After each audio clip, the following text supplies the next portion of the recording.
আজকের দিনে নৌবাহিনীর আসল শক্তি কিন্তু বড় বড় যুদ্ধজাহাজ বা মিসাইলে নয়। না, একদমই না। আসল শক্তিটা লুকিয়ে আছে ডেটা, নেটওয়ার্ক আর একসাথে কাজ করার ক্ষমতার মধ্যে। হুম। যেমন ধরুন, বাংলাদেশ নৌবাহিনী সম্প্রতি তাদের বহরে যুক্ত করেছে অস্ট্রিয়ার তৈরি ক্যামোকপ্টার S-100 ড্রোন। হুম। এটা কিন্তু শুধু একটা যন্ত্র না, এটা একটা অনেক বড় পরিকল্পনার অংশ। একদম ঠিক। আর এই একটা ড্রোনকে কেন্দ্র করেই আজকের আলোচনাটা দারুণ জমবে। আজ আমরা সোর্সগুলো ঘেঁটে দেখব এই ২১ শতকে এসে বিভিন্ন দেশের নৌবাহিনীকে একসাথে কাজ করতে হলে ঠিক কি কি লাগে। আর বাধাগুলোই বা কি? হ্যাঁ, আর সেই পথে বাধাগুলোই বাকি। আমাদের হাতে আজকের আলোচনার জন্য কয়েকটা বেশ ইন্টারেস্টিং সোর্স আছে। হুম। বাংলাদেশের সামুদ্রিক নিরাপত্তা নিয়ে একটা গভীর বিশ্লেষণমূলক রিপোর্ট আছে। হুম। বিভিন্ন দেশের নৌবাহিনীর নেটওয়ার্কিং নিয়ে একটা প্রযুক্তিগত গবেষণাপত্র। হুম। আর ওই বিশেষ ড্রোনটা আর তার কন্ট্রোল সিস্টেম নিয়ে বেশ কিছু তথ্য। আর এই সবগুলোকে একসাথে মিলিয়ে আমরা বোঝার চেষ্টা করব কেন আধুনিক নৌবাহিনীর জন্য নেটওয়ার্কিং এত জরুরি। তারপর দেখব প্রযুক্তির ভিন্নতার কারণে মিত্রদেশগুলোর মধ্যেই কিভাবে দূরত্ব তৈরি হতে পারে। আচ্ছা, আর সবশেষে এই সমস্যার সমাধান করতে আন্তর্জাতিক জোটগুলো কিভাবে তাদের সহযোগিতার কার্যকারিতা মাপে, মানে একসাথে কাজ করলে যে লাভ হচ্ছে সেটা তারা সংখ্যা দিয়ে কিভাবে প্রমাণ করে। আর এই পুরো বিষয়টা বোঝার জন্য আমরা বারবার বাংলাদেশের বাস্তব পরিস্থিতির দিকে ফিরে তাকাবো। তাহলে চলুন শুরু করা যাক। চলুন। প্রথম প্রশ্নটাই খুব মৌলিক। এই যে নৌ নেটওয়ার্কিংয়ের কথা বলা হচ্ছে, এটা হঠাৎ করে এত গুরুত্বপূর্ণ হয়ে উঠল কেন? এর মূল কারণটা হলো বিশ্বায়ন। বিশ্বায়নের কারণে একদিকে যেমন সমুদ্রপথে বাণিজ্য আর যোগাযোগ বেড়েছে, তেমনি অন্যদিকে মানে জলদস্যুতা, চোরাচালান, অবৈধ মাছ ধরার মতো ঝুঁকিগুলো বহুগুণ বেড়েছে। এর সাথে তো প্রাকৃতিক দুর্যোগ মোকাবেলার মতো বিষয়গুলো আছেই। ঠিক, যেমন ধরুন ২০০৪ সালের সুনামির কথা। হ্যাঁ, ঠিক তাই। ওই সুনামির পর এটা পরিষ্কার হয়ে যায় যে এত বড় একটা বিপর্যয় কোনো একটা দেশের নৌবাহিনীর পক্ষে একা সামাল দেওয়া প্রায় অসম্ভব। এই কঠিন বাস্তবতা থেকেই গ্লোবাল মেরিটাইম পার্টনারশিপ বা বৈশ্বিক সামুদ্রিক অংশীদারিত্বের ধারণাটা রিয়েলমেন্টে জোরদার হয়। তার মানে সবাই বুঝতে পারল যে একা চলার দিন শেষ। একদম। তার মানে এটা শুধু যুদ্ধের প্রস্তুতির ব্যাপার নয়, বরং শান্তিকালীন সময়ে সমুদ্রকে নিরাপদ রাখার জন্যই এই অংশীদারিত্বটা বেশি জরুরি। ঠিক। কিন্তু এই যে নেটওয়ার্কিং শব্দটা আমরা ব্যবহার করছি, এর মানেটা ঠিক কি? এটা কি শুধু রেডিওতে নিজেদের মধ্যে কথা বলার চেয়ে উন্নত কিছু? অনেক অনেক বেশি কিছু। সাধারণ যোগাযোগ, যেমন ধরুন পতাকা সংকেত বা রেডিওতে কথা বলা, এগুলো তো শত শত বছর ধরে নৌবাহিনীরা ব্যবহার করে আসছে। কিন্তু আধুনিক নেটওয়ার্কিংয়ের মূল লক্ষ্য হল একটা কমন অপারেটিং পিকচার বা সংক্ষেপে সিওপি তৈরি করা। কমন অপারেটিং পিকচার বিষয়টা একটু সহজ করে বললে কেমন হয়? সহজভাবে বললে এটা অনেকটা একটা মাল্টিপ্লেয়ার অনলাইন গেমের মতো। আচ্ছা। একটা টিমের সব খেলোয়াড় যেমন একই ম্যাপে কে কোথায় আছে, শত্রু কোন দিকে বা মিশনের লক্ষ্যবস্তুটা কোথায়, সবকিছু একসাথে লাইভ দেখতে পায়। এখানেও লক্ষ্যটা ঠিক তাই। হুম। একটা অভিযানে অংশ নেওয়া সব জাহাজ, বিমান বা কমান্ড সেন্টারের কাছে যেন পরিস্থিতির একটা অভিন্ন এবং রিয়েল টাইম চিত্র থাকে, যাতে সবাই একই তথ্য দেখে দ্রুত আর সমন্বিতভাবে সিদ্ধান্ত নিতে পারে। দারুণ অ্যানালজি। কিন্তু এই ধারণাটা কি খুব নতুন? মজার ব্যাপার হলো একদমই না। আমাদের সূত্রগুলো বলছে সেই ১৯০৪ সালে ব্রিটিশ অ্যাডমিরাল স্যার জন ফিশার তখন সদ্য আবিষ্কৃত টেলিগ্রাফ ব্যবহার করে, যাকে বলা যায় পিকচার বেসড ওয়ারফেয়ার বা চিত্রভিত্তিক যুদ্ধের সূচনা করেছিলেন। ১ মিনিট, ১৯০৪ সালে? হ্যাঁ, তিনি চেয়েছিলেন তার পুরো নৌবহর যেন একটা অভিন্ন চিত্র দেখে যুদ্ধ করতে পারে। তার মানে আমরা যাকে নেটওয়ার্ক সেন্ট্রিক ওয়ারফেয়ার বলে এত আধুনিক একটা ব্যাপার ভাবছি, সেটার মূল ধারণাটা ১০০ বছরেরও বেশি পুরনো। এটা তো অসাধারণ একটা তথ্য। হ্যাঁ, একদম তাই। আজকের দিনে শুধু প্রযুক্তিটা বদলে গেছে। টেলিগ্রাফের জায়গায় এসেছে দ্রুত গতির satellite data link, fibre optic cable আর শক্তিশালী কম্পিউটার। আর এই সব মিলিয়েই তৈরি হয়েছে নেটওয়ার্ক সেন্ট্রিক ওয়ারফেয়ারের আধুনিক ধারণা। যেখানে পুরো নৌবহরটা একটা একক সত্তা বা সিঙ্গল ব্রেইন হিসেবে কাজ করতে পারে। ঠিক। এখানেই তো আলোচনার সবচেয়ে জটিল কিন্তু মজার অংশটা আসছে। আমাদের হাতে থাকা গবেষণাপত্রটা বলছে যে প্রযুক্তি একটা নৌবাহিনীকে একা অবিশ্বাস্য রকম শক্তিশালী করে তুলছে, ঠিক সেই প্রযুক্তিটাই অন্য দেশের সাথে একসাথে কাজ করার ক্ষেত্রে একটা বিরাট বাধা হয়ে দাঁড়াতে পারে। হুম। এটা কেমন বিরোধাভাস! কিভাবে সম্ভব এটা? কারণটা শুনতে খুব সোজা, কিন্তু বাস্তবে বেশ জটিল। সোজা কথায়, সব দেশ প্রযুক্তিগতভাবে সমান গতিতে এগোচ্ছে না। যেমন মার্কিন নৌবাহিনী ফোর্সনেট বা কোনেসের মতো অত্যাধুনিক C4 ISR সিস্টেম নিয়ে আলোর গতিতে এগিয়ে যাচ্ছে। এই C4 ISR শব্দটা একটু ভাঙা দরকার। অবশ্যই। C4 ISR মানে হল command, control, communication, computer, intelligence, surveillance এবং রিকগনাইসেন্স। অনেকগুলো বিষয় একসাথে। হ্যাঁ, মানে একটা যুদ্ধের ময়দানে তথ্য সংগ্রহ করা থেকে শুরু করে সিদ্ধান্ত নেওয়া এবং সেটা সবার কাছে পৌঁছে দেওয়ার পুরো প্রক্রিয়াটাকে একসাথে বেঁধে ফেলার প্রযুক্তি। এই সিস্টেমগুলো মার্কিন নৌবাহিনীর নিজেদের মধ্যে ডেটা আদান-প্রদানকে অবিশ্বাস্য রকম দ্রুত আর নিখুঁত করে তুলেছে। আর এই দ্রুতগতির কারণেই মিত্ররা পিছিয়ে পড়ছে। এ প্রযুক্তিগত ব্যবধানের কোনো বাস্তব উদাহরণ কি আমাদের সূত্রগুলোতে আছে? আমার মনে পড়ছে কানাডার নৌবাহিনীর একটা অভিজ্ঞতার কথা উল্লেখ ছিল। হ্যাঁ, এবং এটা একটা চমৎকার উদাহরণ। কানাডার নৌবাহিনীর কমান্ডাররা একটা মার্কিন ক্যারিয়ার স্ট্রাইক গ্রুপের সাথে যৌথ মহড়ায় অংশ নেওয়ার পর রিপোর্ট করেছিলেন যে তারা নিজেদেরকে প্রায় বিচ্ছিন্ন? হ্যাঁ, এবং অপ্রয়োজনীয় অনুভব করছিলেন। অপ্রয়োজনীয়? হ্যাঁ, একটা মিত্র দেশের নৌবাহিনীর কমান্ডাররা এমনটা ভাবছেন কেন? কারণ মার্কিন বাহিনীর প্রায় সমস্ত গুরুত্বপূর্ণ সিদ্ধান্ত গ্রহণের প্রক্রিয়া তাদের নিজস্ব দ্রুতগতির অত্যন্ত সুরক্ষিত নেটওয়ার্কের ভেতর সম্পন্ন হয়ে যাচ্ছিল, যেমন তাদের সিপ্রানেট। এক মিনিট, সিপ্রানেট? তার মানে এটা কি মিলিটারির নিজস্ব একটা গোপন ইন্টারনেট ব্যবস্থার মতো, যেখানে সাধারণ মানুষ তো দূরের কথা, অনেক সময় সব মিত্র দেশেরও সম্পূর্ণ অ্যাক্সেস থাকে না? ঠিক ধরেছেন। এটা একটা অত্যন্ত সুরক্ষিত হাই স্পিড নেটওয়ার্ক, যা শুধুমাত্র নির্দিষ্ট কিছু ব্যবহারকারীর জন্য খোলা। ফলে যা হচ্ছিল, কানাডার জাহাজগুলো কিছু বুঝে ওঠার আগেই মার্কিনরা নিজেদের মধ্যে তথ্য বিশ্লেষণ করে পরবর্তী পদক্ষেপ নিয়ে নিচ্ছিল। পল মিচেলের কথায়, মার্কিন নৌবাহিনী তার মিত্রদের পেছনে ফেলে যাওয়ার ঝুঁকিতে রয়েছে। এতে তো জোটের মধ্যে একটা মানসিক বিভেদ তৈরি হয়। একদম। মিত্র দেশগুলো নিজেদেরকে জোটের একটি অপরিহার্য অংশ ভাবার বদলে শুধুমাত্র সাহায্যকারী বা সাইডকিক ভাবতে শুরু করতে পারে আর কি। এটা তো জোটের মূল উদ্দেশ্যকেই নষ্ট করে দেয়। এই যে প্রযুক্তির ফারাক মিত্রদের আলাদা করে দিচ্ছে, এটা তো একটা বড়সড় ব্যাপার। অবশ্যই। আমাদের সূত্রগুলোতে বাংলাদেশের নৌবাহিনীর কথা বলা হয়েছে। তাদের ক্ষেত্রে এই নেটওয়ার্কিংয়ের চ্যালেঞ্জগুলো ঠিক কেমন? বঙ্গোপসাগরের পরিস্থিতি তো বেশ ভিন্ন। একদম। রিপোর্ট অনুযায়ী বাংলাদেশের পরিস্থিতি বেশ জটিল এবং বহুমাত্রিক। প্রথমত, দেশটির অর্থনীতি এখন ভীষণভাবে ব্লু ইকোনমি বা সুনীল অর্থনীতির উপর নির্ভরশীল হয়ে পড়ছে।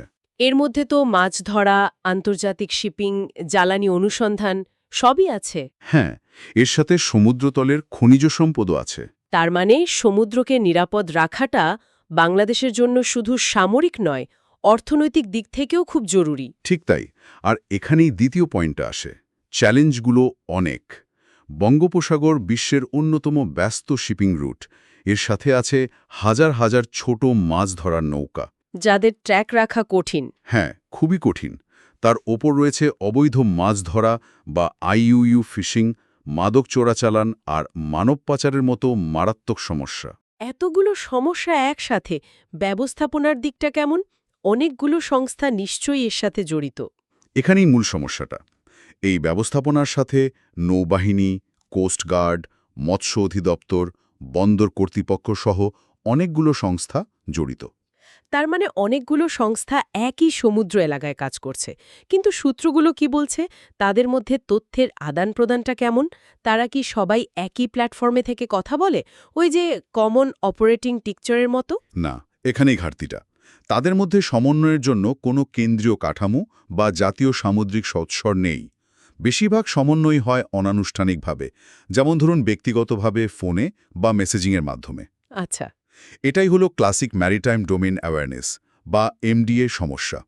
অর্থাৎ নিজের সমুদ্র সীমায় ঠিক কী ঘটছে সে সম্পর্কে একটি সম্পূর্ণ এবং সমন্বিত চিত্র তৈরি করার চ্যালেঞ্জ। বেশ, তাহলে এই সচেতনতা বা অ্যাওয়ারনেস তৈরির জন্যই তো ক্যামোকপ্টার S-100 এর মতো প্রযুক্তির আগমন।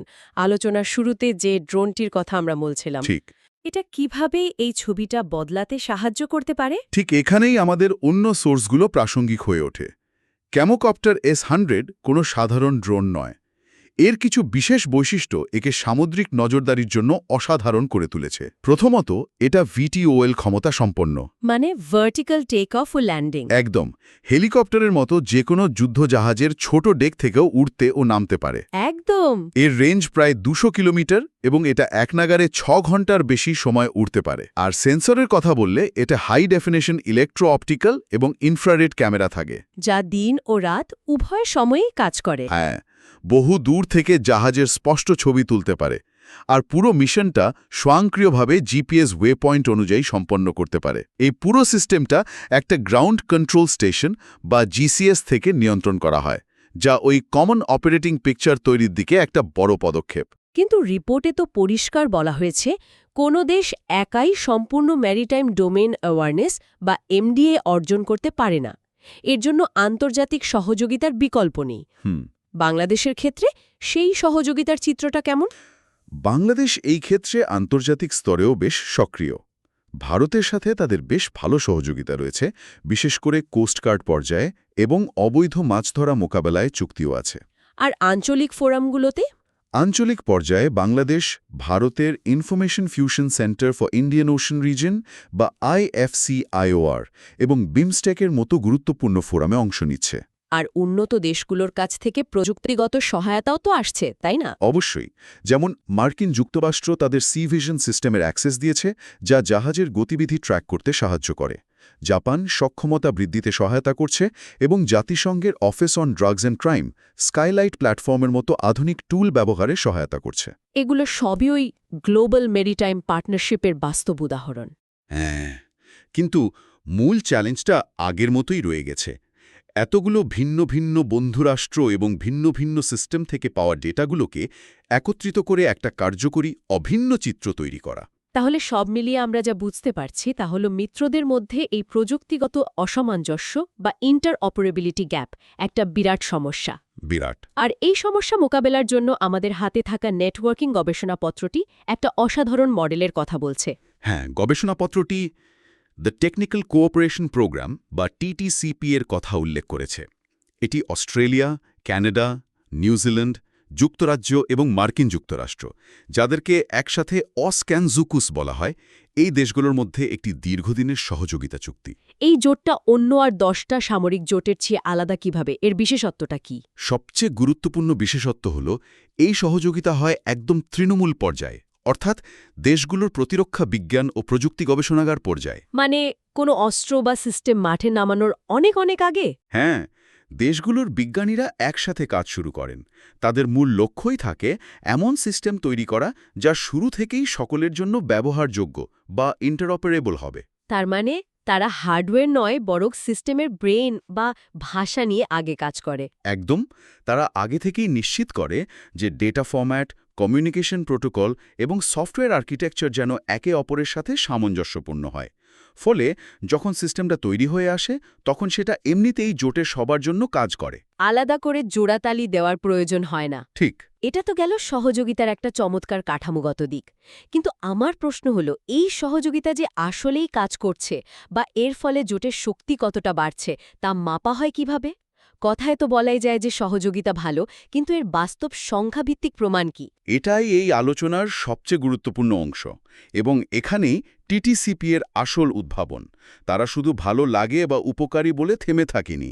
এই কাজটি করার জন্যই তাদের maritime system group action group 1 এবং অ্যাকশন গ্রুপ 6 নামে দুটি বিশেষ দল গঠন করে। আচ্ছা। তারা শুধু তথ্য নিয়ে আলোচনা না করে নেটওয়ার্ক সেন্ট্রিক মেরিটাইম ওয়ারফেয়ার নিয়ে একটা বিস্তারিত গবেষণামূলক সমীক্ষা চালায়। সমীক্ষা? তারা ঠিক কি করেছিল? কোনো ল্যাবরেটরিতে? ল্যাবরেটরিতে, কিন্তু কম্পিউটার সিমুলেশনের মাধ্যমে। তারা বিভিন্ন কাল্পনিক কিন্তু বাস্তবসম্মত পরিস্থিতি তৈরি করেছে, মানবিক সহায়তা মিশন থেকে শুরু করে পুরোদস্তুর যুদ্ধ পর্যন্ত। এরপর তারা 4টি প্রধান কার্যকারিতা পরিমাপক বা মেজার্স অফ এফেক্টিভনেস তৈরি করে। এই পরিমাপকগুলো ব্যবহার করে তারা দুটো দলের মধ্যে তুলনা করেছে। একটা দল যাদের সবার প্রযুক্তি একে অপরের সাথে নিখুঁতভাবে যুক্ত, আর আরেকটা দল যাদের প্রযুক্তিগুলো বেমানান বা আলাদা। তাহলে কি তারা শুধু বলেছে যে হ্যাঁ, একসাথে কাজ করলে সুবিধা হয়, নাকি এর চেয়েও বেশি কিছু? অনেক বেশি কিছু। এখানেই তো আসল ব্যাপারটা। তারা সংখ্যা দিয়ে ডেটা দিয়ে প্রমাণ করে দেখিয়েছে যে একটা ভালো নেটওয়ার্ক থাকা মানে ঠিক কত দ্রুত সিদ্ধান্ত নেওয়া যায়, মিশালের সফলতার সম্ভাবনা ঠিক কত শতাংশ বেড়ে যায়, বা প্রতিপক্ষের ক্ষতিগ্রস্ততা কতটা বেশি করা যায়। বাহ! তার মানে তারা একটা শক্তিশালী পরিমাণগত মূল্যায়ন বা রোবাস্ট কোয়ান্টিটেটিভ অ্যাসেসমেন্ট তৈরি করেছে। ঠিক তাই। এর মাধ্যমে তারা এমন কিছু বিশ্লেষণাত্মক টুল তৈরি করেছে যা বিভিন্ন দেশের সামরিক পরিকল্পনাবিদরা ব্যবহার করতে পারেন। এভাবেই সহযোগিতা ভালো এই সাধারণ ধারণা থেকে বেরিয়ে এসে এই নির্দিষ্ট স্তরের সহযোগিতার মাধ্যমে ঠিক কতটা সামরিক বা অপারেশনাল শক্তি বৃদ্ধি পায় তার সংখ্যা দিয়ে পরিমাপ করা সম্ভব হয়। একদম তার মানে তারা রাজনীতিবিদ এবং সামরিক জেনারেলদের হাতে সামঞ্জস্যপূর্ণ প্রযুক্তিতে বিনিয়োগের জন্য একটা নক্কর ডেটাভিত্তিক যুক্তি তুলে দিচ্ছে। বলছে, দেখুন, এই খাতে $1 বিলিয়ন খরচ করলে আমাদের জোটের সামগ্রিক শক্তি বেশ শতাংশ বাড়বে। একদম তাই। আর গবেষণাপত্রটি পরামর্শ দেয় যে এই টিসিপি মডেলটি অন্যান্য আঞ্চলিক গোষ্ঠীগুলোও অনুসরণ করতে পারে। কিন্তু এটা কি আসলেই এতটা সহজ?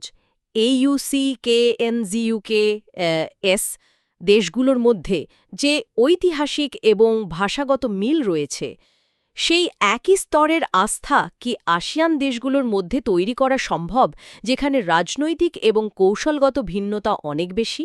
চমৎকার প্রশ্ন। অবশ্যই এটা সহজ নয়। গবেষণাপত্রটিও স্বীকার করে যে এর জন্য সবচেয়ে বড় প্রয়োজন হল রাজনৈতিক সদিচ্ছা আর দেশগুলোর মধ্যে গভীর আস্থা। প্রযুক্তি তো পরের ব্যাপার। হ্যাঁ, প্রযুক্তিগত সমাধান তো আছেই, কিন্তু তার আগে আস্থার সম্পর্কটা তৈরি করতে হবে। তবে মডেলটা একটা পথ দেখায়। এটা বলে যে ছোট ছোট প্রযুক্তিগত প্রকল্প দিয়ে শুরু করে ধীরে ধীরে আস্থার জায়গাটা তৈরি করা সম্ভব। তাহলে আমরা একটা ড্রোন দিয়ে আলোচনা শুরু করে সামরিক বৈজ্ঞানিক সহযোগিতার এক বৈশ্বিক চ্যালেঞ্জে এসে পৌঁছালাম। আমার মনে হয় আজকের আলোচনার মূল টেকওয়ে হল, সমুদ্রে দেশগুলোর একসাথে কার্যকরভাবে কাজ করার জন্য শুধুমাত্র সামঞ্জস্যপূর্ণ হার্ডওয়্যার বা দামি সরঞ্জাম কেনাই যথেষ্ট নয়। আসল কাজটা হয় ল্যাবে, সিস্টেমগুলো মাঠে নামানোর বহু বছর আগেই। এজন্য প্রয়োজন দেশগুলোর মধ্যে গভীর আস্থা, তথ্য ভাগ করে নেওয়ার মানসিকতা এবং, যেমনটা আমরা টিটিসিপির ক্ষেত্রে দেখলাম, সাফল্যের মূল্যায়নের জন্য একটা সাধারণ এবং সম্মত মাপকাঠি তৈরি করা। গ্লোবাল ম্যারিটাইম পার্টনারশিপ ধারণাটিকে একটি পরিমাপযোগ্য কার্যকর বাস্তবে রূপ দেওয়াই চূড়ান্ত লক্ষ্য। ঠিক। আমাদের আজকের সূত্রগুলো মূলত রাষ্ট্রীয় আর সামরিক পর্যায়ের সহযোগিতার উপরই আলোকপাত করেছে, কিন্তু আলোচনার শেষে শ্রোতাদের জন্য একটি প্রশ্ন রেখে যেতে চাই। বাংলাদেশ বিষয়ক রিপোর্টে প্রায় 17 মিলিয়ন জেলেকে মোবাইল অ্যাপের মাধ্যমে এমডিএ বা সামুদ্রিক সচেতনতা কার্যক্রমে অন্তর্ভুক্ত করার একটা সম্ভাবনার কথা বলা হয়েছে, যাকে ক্রাউডসোর্সিং বলা হচ্ছে। হ্যাঁ, খুব ইন্টারেস্টিং একটা ধারণা। আমার প্রশ্নটা হল, একদিকে যখন অত্যাধুনিক সামরিক নেটওয়ার্কগুলো আরও জটিল, ব্যয়বহুল এবং গোপনীয় হয়ে উঠছে, তখন সমুদ্রের নিরাপত্তা বজায় রাখার জন্য এই ধরনের স্বল্প প্রযুক্তির সাধারণ মানুষের দ্বারা চালিত তথ্য নেটওয়ার্কগুলো কি একটি অত্যাবশ্যকীয় সমান্তরাল ব্যবস্থা হয়ে উঠতে পারে, যেখানে একজন সাধারণ জেলে তার স্মার্টফোন দিয়ে তোলা একটা ছবি হয়ে উঠতে পারে জাতীয় নিরাপত্তার এক গুরুত্বপূর্ণ অংশ?